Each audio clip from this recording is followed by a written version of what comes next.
Next topic हमारा chemical bonding chapter में है limitations of the octet rule. ये जितने भी हमने लुईस स्ट्रक्चर में कंपाउंड्स वाला बनाए हैं, सब में हमने ऑक्टेट को कंप्लीट करने की कोशिश की है एलिमेंट्स के। लेकिन कुछ कंपाउंड्स ऐसे आएंगे जिनमें ऑक्टेट रूल जो है वो फॉलो नहीं होएगा। तो लिमिटेशंस क्या है ऑक्टेट रूल की? एक लिमिटेशन इसकी ये है, formation of compounds involving hydrogen. वो कंपाउंड जिसमें हाइड्रोजन होता है उस केस में ऑक्टेट रूल फॉलो नहीं होता है, बिकॉज हाइड्रोजन जो है वो अपना डुप्लेट कंप्लीट करने की कोशिश करता है, ना कि ऑक्टेट को कंप्लीट करता है। हाइड्रोजन जो है इसके लास्ट शेल में एक इलेक्ट्रॉन है, तो हाइड्रोजन एटम को एक और इलेक्ट्रॉन चाहिए होता है अपनी कॉन्फ़िगरेशन को कंप्लीट करने के लिए, नियरेस्ट नोबल गैस की कॉन्फ़िगरेशन जो कि हीलियम की कॉन्फ़िगरेशन है। तो उसके लिए हाइड्रोजन को सिर्फ एक ही इलेक्ट्रॉन की ज़रूरत होती है, तो it needs one more electron only. इसको सिर्फ एक और इलेक्ट्रॉन चाहिए टू कंप्लीट इट्स शेल। तो इसकी वजह से इसका डुप्लेट कंप्लीट होता है, ना कि ये अपने ऑक्टेट को कंप्लीट करता है। Hence hydrogen needs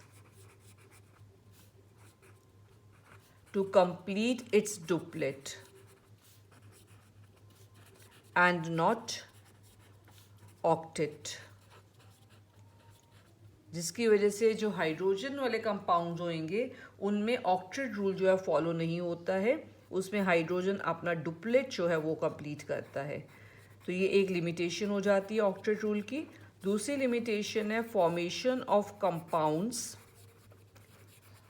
like beryllium के कंपाउंड्स, बोरोन के कंपाउंड, एल्युमिनियम के कंपाउंड एक्सेट्रा। ये जो कंपाउंड्स हैं इनमें जो सेंट्रल एटम है बेरिलियम, बोरोन या एल्युमिनियम जो हम ले लेते हैं, they have less than 8 electrons in their last shell. In each of these molecules the central atom कौन सा है इन एग्जांपल्स में हमारे पास? जो एग्जांपल यहाँ पे लिखी हमने हेडिंग में, बेरिलियम, बोरोन और एल्युमिनियम जो है, हैज़ लेस देन 8 इलेक्ट्रॉन्स। और ऐसे जो कंपाउंड्स होते हैं उनको हम क्या कहते हैं? Electron deficient compounds. These compounds are called electron deficient compounds.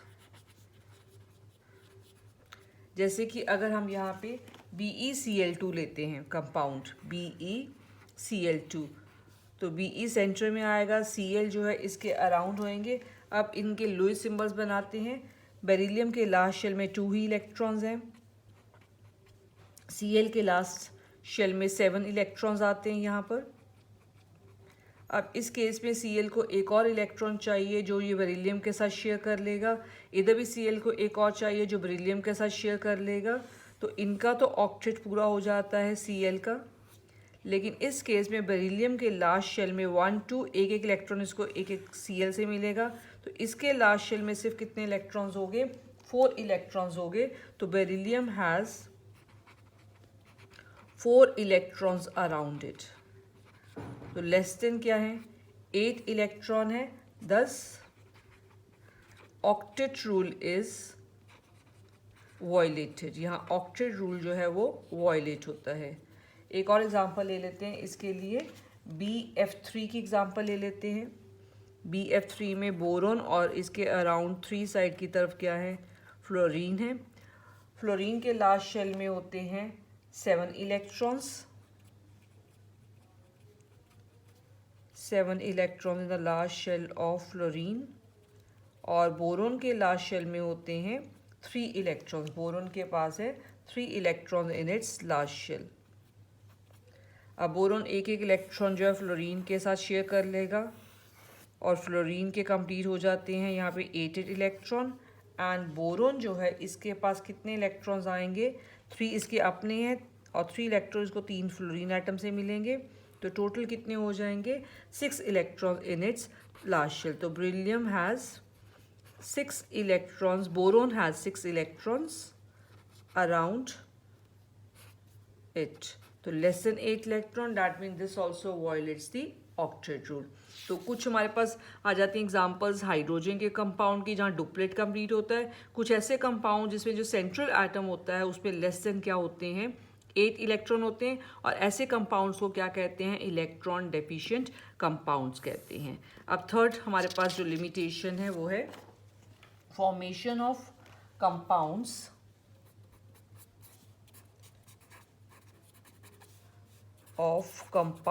like PCl5, SF6, IF7 etcetera. In compounds में जो सेंट्रल एटम है उसके पास 8 से ज़्यादा क्या हो जाते हैं इलेक्ट्रॉन्स हो जाते हैं। इन each of these molecules the central atom, in example में सेंट्रल एटम जो है हमारा फॉस्फोरस है, सल्फर है, आयोडीन है, central atom has more than 8 electrons. Example ले लेते हैं PCl5 की। PCl5 में फॉस्फोरस इसके अराउंड 5 हमारे पास हैं Cl एटम्स। फॉस्फोरस के लास्ट शेल में होते हैं 5 इलेक्ट्रॉन्स और Cl के लास्ट शेल में होते हैं 7 इलेक्ट्रॉन्स। तो हर Cl के पास है 7 इलेक्ट्रॉन्स। ये इनके हो गए लुईस सिंबल्स। हर Cl को एक एक इलेक्ट्रॉन चाहिए और स्टेबल होने के लिए, अपना ऑक्टेट पूरा करने के लिए। तो Cl जो है, हर Cl फॉस्फोरस के साथ एक इलेक्ट्रॉन ये शेयर कर लेता है। तो फॉस्फोरस के पूरे 5 इलेक्ट्रॉन्स जो वैलेंस शेल वाले हैं वो इन्वॉल्व हो जाते हैं in sharing with 5 Cl atoms. तो Cl के तो ऑक्टेट कंप्लीट हो जाते हैं, लेकिन फॉस्फोरस के लास्ट शेल में कितने इलेक्ट्रॉन्स आ जाते हैं 10 इलेक्ट्रॉन्स आ जाते हैं अराउंड फॉस्फोरस। तो मोर देन क्या हो गए यहाँ पर 8 इलेक्ट्रॉन्स हो गए अराउंड द सेंट्रल एटम। ऐसे एग्जांपल हम ले लेते हैं SF6 की। S इसके अराउंड हमारे पास हैं 6 फ्लोरीन एटम्स। हर फ्लोरीन के पास लास्ट शेल में होते हैं 7 इलेक्ट्रॉन्स। तो हर F के अराउंड हमने बनाए लुईस सिंबल में 7 इलेक्ट्रॉन्स बन रहे हैं यहाँ पे। और जो सल्फर है इसकी इलेक्ट्रॉनिक कॉन्फ़िगरेशन 286 है। तो S के आउटरमोस्ट शेल में 6 इलेक्ट्रॉन्स बनाएंगे यहाँ पे हम। हर फ्लोरीन को स्टेबल होने के लिए एक एक इलेक्ट्रॉन की ज़रूरत है, तो ये सल्फ़र के साथ एक इलेक्ट्रॉन शेयर कर लेंगे और जो फ्लोरीन है इसका ऑक्टेट कंप्लीट होता जाएगा इस तरीके से सल्फ़र के साथ इलेक्ट्रॉन को शेयर करके। बट इसमें सल्फ़र के अराउंड कितने इलेक्ट्रॉन्स आ जाते हैं लास्ट शेल में, बिकॉज 6 इलेक्ट्रॉन इसके पास लास्ट शेल में थे, 6 इसको मिल जाते हैं 6 फ्लोरीन एटम से। तो 12 इलेक्ट्रॉन्स अराउंड क्या हो जाते हैं सल्फ़र। ऐसे जो कंपाउंड्स होते हैं इन कंपाउंड्स को कहा जाता है हाइपरवेलेंट कंपाउंड। हाइपरवेलेंट कंपाउंड कौन से कंपाउंड्स होते हैं जिनके पास जो होते हैं लास्ट शेल में सेंट्रल एटम में 8 से ज़्यादा इलेक्ट्रॉन्स होते हैं, उन कंपाउंड्स को कहा जाता है हाइपरवेलेंट कंपाउंड्स कहा जाता है। तो इसमें अगर 8 से ज़्यादा हैं तो that means they are against the octet rule. So these compounds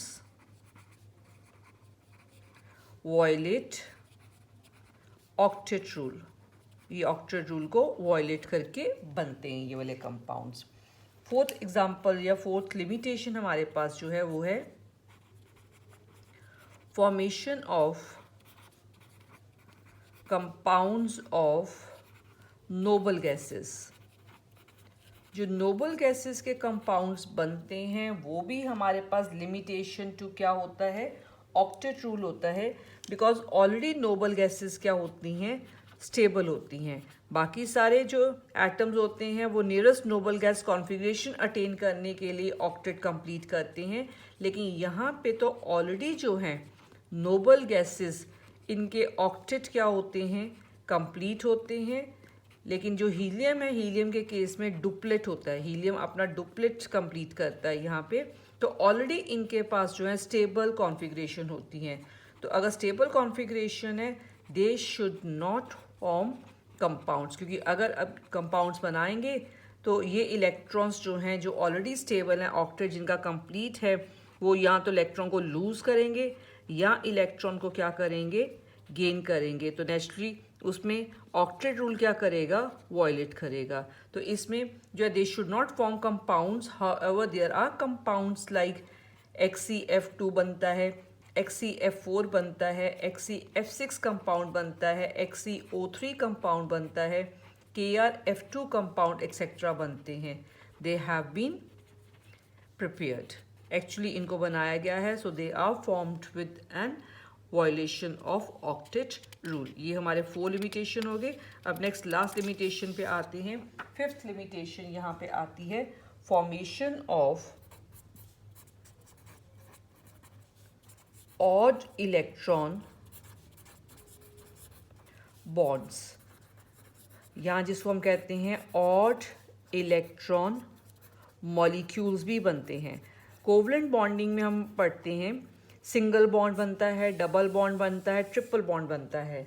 single bond में 2 इलेक्ट्रॉन्स होते हैं, डबल बॉन्ड में 2 हमारे पास टोटल 4 इलेक्ट्रॉन्स होते हैं और ट्रिपल बॉन्ड में टोटल 6 इलेक्ट्रॉन्स है। 2, 4 या 6 इलेक्ट्रॉन्स शेयरिंग में जब होते हैं तो कोवलेंट बॉन्ड बनेगा, सिंगल, डबल या ट्रिपल बनेगा। लेकिन ऑड इलेक्ट्रॉन का मतलब होएगा यहाँ पर 3 इलेक्ट्रॉन्स हैं बॉन्ड में, तो देयर आर सम मॉलिक्यूल्स, कुछ ऐसे मॉलिक्यूल्स होते हैं और कुछ ऐसे आयंस होते हैं जिसमें जो बॉन्डेड एटम होता है in which the bonded atoms contain odd number of electrons. और नॉर्मली ये जो इलेक्ट्रॉन्स होते हैं ऑड इलेक्ट्रॉन्स जो बॉन्डिंग में इन्वॉल्व हैं नॉर्मली ये हमारे होते हैं 3 इन नंबर। तो इनके बीच में ऑड इलेक्ट्रॉन के साथ जो है बॉन्ड बनता है। द बॉन्ड्स दस फॉर्म्ड, ऐसे जो बॉन्ड्स होते हैं इन बॉन्ड्स को क्या कहा जाता है, they are called odd electron bonds. और ऐसे जो मॉलिक्यूल्स हैं इन मॉलिक्यूल्स को हम क्या बोलेंगे, these molecules are called odd electron molecules. ये आप डिटेल में पी ब्लॉक चैप्टर में पढ़ोगे, वहाँ पे हमारे पास ये आता है ऑड इलेक्ट्रॉन मॉलिक्यूल की एग्जांपल डिटेल में आती है। अभी हम एग्जांपल लिख रहे हैं nitric oxide NO, NO2, O2, super oxide ions, ये सारे एग्जांपल हैं ऑड इलेक्ट्रॉन मॉलिक्यूल्स की एग्जांपल हैं। NO जो बनता है इसके आउटरमोस्ट शेल में यहाँ पे 5 इलेक्ट्रॉन होते हैं, ऑक्सीजन के लास्ट शेल में 3, 4, 5, 6 इलेक्ट्रॉन्स यहाँ पे हो गए, इसके 5 होते हैं। और जब ये कंपाउंड बनता है तो नाइट्रोजन ऑक्सीजन, यहाँ पे डबल बॉन्ड बन गया। ये इलेक्ट्रॉन अगर हम इनको यूज़ कर लेते हैं डबल बॉन्ड बन जाता है। तो ये 2 इलेक्ट्रॉन तो रह गए इसके, ये 2 इलेक्ट्रॉन यहाँ पे रह जाते हैं यहाँ पे, और ये जो 3 इलेक्ट्रॉन बच जाते हैं इन 3 इलेक्ट्रॉन से इनके बीच में ये ऐसे ऑड इलेक्ट्रॉन बॉन्ड बनता है बिटवीन N एंड O में। तो ये हमारी आ जाती हैं limitations of the octet rule, जिसमें हमने 5 जो हैं केसेस लिखे हैं। Formation of hydrogen compound, formation of compound जिसमें लेस देन 8 इलेक्ट्रॉन्स हैं in the last shell of central atom. फिर हमने पढ़ी हैं जहाँ पे सेंट्रल एटम के लास्ट शेल में 8 से ज़्यादा इलेक्ट्रॉन्स होते हैं, formation of compounds of noble gases. और 5th लिमिटेशन थी हमारी formation of odd electron bonds या ऑड इलेक्ट्रॉन मॉलिक्यूल्स।